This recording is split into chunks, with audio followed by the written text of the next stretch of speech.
What's up, y'all? Welcome back to another episode. Today I'm going to show y'all how to butcher chicken that you've raised on your homestead. So we'll start out with how to properly dispatch or kill the chicken and bleed it out, all the way down to packaging that chicken and getting it into the freezer for you and your family. This footage that you see is going to be from a butchering event that we did, so let's jump into it. The kill cone is actually probably one of the more humane ways to do it. Yes, it is. It naturally kind of sedates them, and when you cut that jugular, the blood immediately leaves the brain, so it really is probably one of the more humane ways to do it. So all we're gonna do is, just think about a human. It's you're just hitting that jugular. I'd rather go harder rather than softer because you really just want to slice through that. And so this bird is gonna move after, but it's just nerves.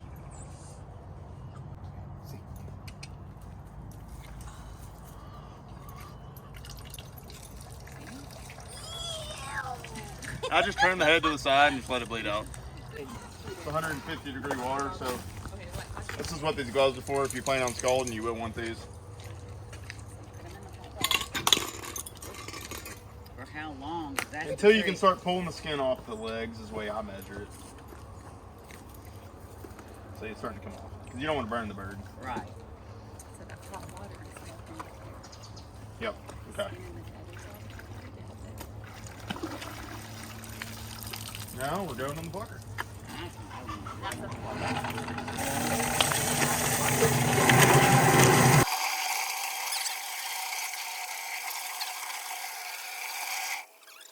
Like, watch when he pulls it out. Ah, slick as Really a clean whistle. too? Wow. Man. That's amazing. That's my favorite part. Yeah. That's amazing. I want to take a minute to talk about today's video sponsor, which is Yardbird. Yardbird makes incredibly high quality chicken pluckers for the backyard homesteader or small scale farmer. The Yardbird plucker makes the whole process of butchering chickens streamlined and way more efficient and just incredibly enjoyable.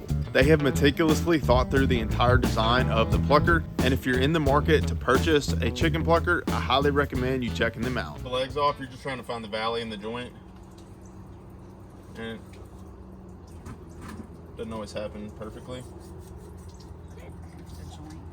But when it does, it's easy. Chicken just came out of the plucker, and we're gonna start by cutting the head off there, throwing that into our gut bucket. And then we are going to open up this section.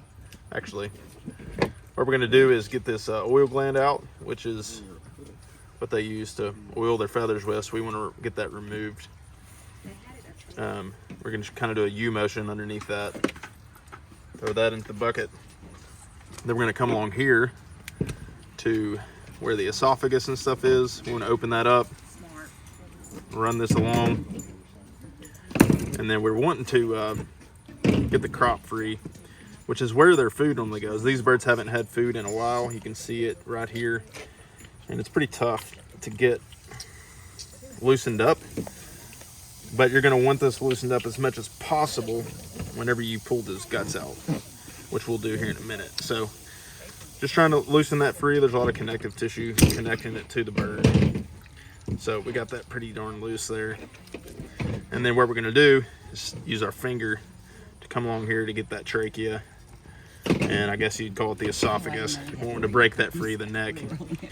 Again, because then that's gonna allow us to really pull these guts out real easily. So all that's pretty much ready to come through out this way. And so that's what we're gonna do now. We'll go to the back here, make us an incision. There's the vent. We're gonna come just a little bit above it right there. Open up. I'm gonna use 3 fingers and press down on the back of the bird. And we got a little manure, which is just part of it.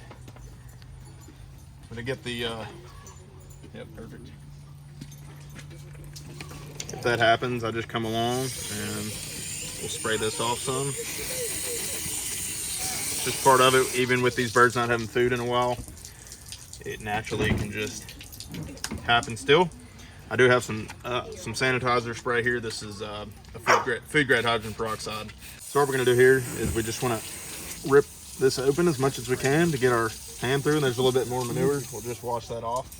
And now we're gonna come through and work our hand into the guts here. So we're wanting to get our hand in and just kind of work it around on the ribs to break everything up.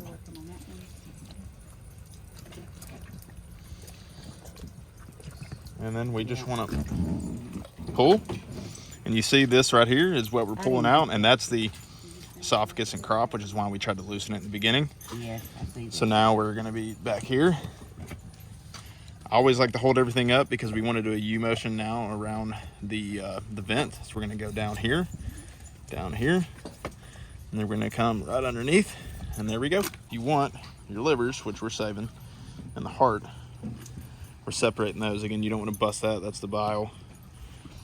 And we're going to pull our livers off as best we can. And there we go. Now what we're going to do is cut this neck off. Some people like to keep the necks. We're going to kind of do it with the angle of the bird.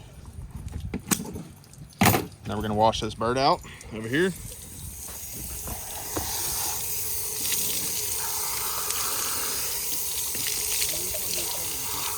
And we're good to go. So now this is going to go into the ice.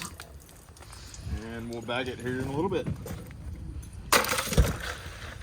What we're doing here is we're just putting that chicken in these bags, head or neck down, and then we're putting a zip tie on.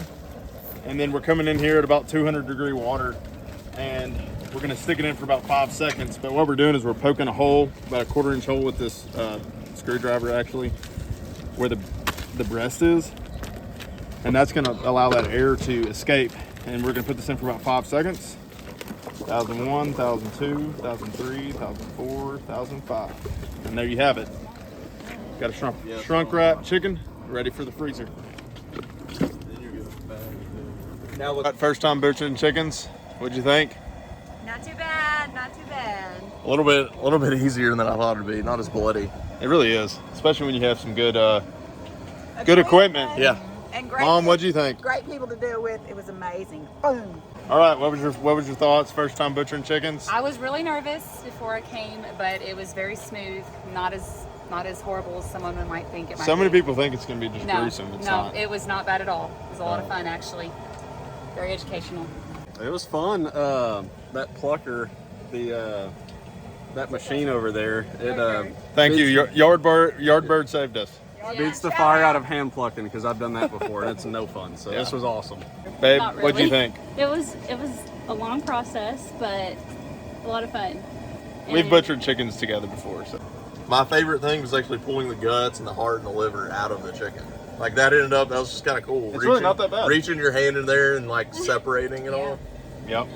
As I reflect back on this butchering event, there's something really special about gathering people together around this common vision of being connected to the land, of producing food for themselves and learning. And so I encourage you to raise some chickens and just go for it and gather people together, send some chickens home with everybody and enjoy the journey. And this is what homesteading is all about. We'll see you in the next video.